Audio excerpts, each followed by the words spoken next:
Okay, so let's move ahead with perspective basics and how I prefer to sketch whenever I sketch in perspective. You can read about the normal way, I guess, to sketch in perspective. You can find that everywhere in every single sketching book, on every video on YouTube. That if you search perspective sketching, you're gonna get this version right here, where you have a horizon line, and you make a grid line, something like this, right? And then once you have all these lines set in place, you can start by sketching your cube here, for example. To me, I mean, don't get me wrong, this probably works great if you're just starting out with sketching. Then it's probably, I mean, it is probably the best way to start like this. If you're just starting out with sketching and learning the basics of perspective sketching. But for me, I'm a bit impatient, so setting up a grid line like this and a grid system takes it for me. It just takes too long. I just want to get into the product sketching as soon as possible, or whatever it is I'm sketching. It doesn't have to be products, it can be faces or something like that. And how I do that, so here's the version how I do it. So you want to start by thinking of, first of all, what is it that you're going to sketch. Get that clear. That's the first step. Let's say I want to sketch a coffee cup. Okay, I have one here on my desk and it just popped up in my head. So we want to first try to think of it as a silhouette or an outline. What are the main features of a coffee cup? And I almost every single time I start with an ellipse. I don't know why, it just works. Ellipses are easy to mold once you get them down, once you get the proportions down. So let's start with an egg like this. It doesn't have to be perfect at all whatsoever. And if we want this in perspective, we want to put out some guidelines for us that will help us to realize where things are going to go, like the handle and so on. So I'm going to make another ellipse here.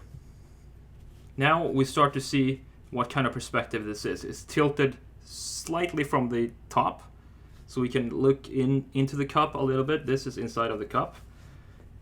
So what does that mean? If we go down here to the base, it means that this silhouette right here should be slightly wider than this one, because it's in perspective, right? So if we go, I can show you what I mean by doing. So we go larger and larger and all the way to the bottom. What we have, I think that's a good radius for this bottom ellipse down here. So what do we want to do now? We want to connect these edges to create our cup. So simply make two lines like this. And we might want to define the bottom line a bit more.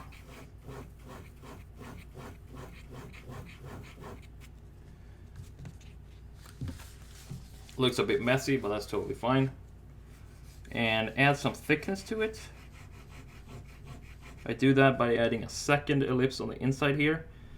And I want to visualize that these are radiuses here. So I make two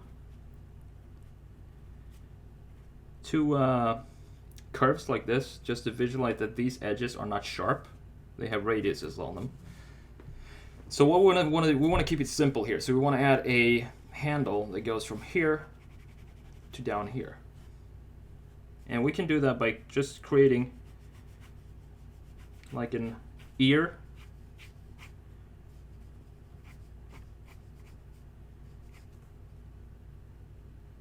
And add some thickness to it.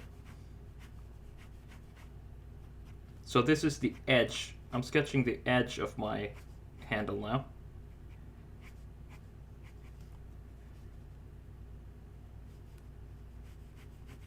And this is the side. I hope this makes sense. This is the side of of the handle.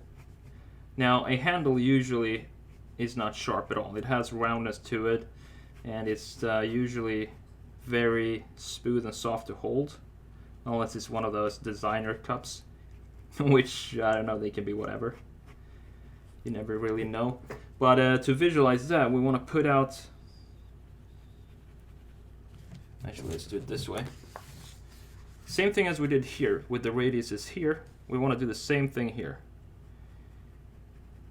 So add some section lines, because this will help your eyes, and especially if you're working with engineers on a project, these small section lines will help them understand what it is you're sketching. Because if I don't put these out, it can mean anything. It can mean that this line right here is a sharp edge and you have a shadow down here. So now we don't know if this is round or sharp. Or maybe it's round or glossy, which make this which create these sharp reflections here. But we want for ourselves, or for everybody that's looking at this, we want them to know that this is a round handle or grip. And from here we can start to, if we want, we can go into shading.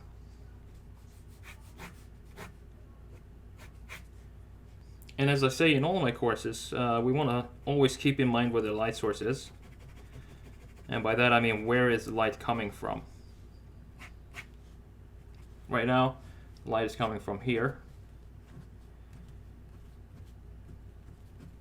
A little sun right there. So we have our coffee cup here.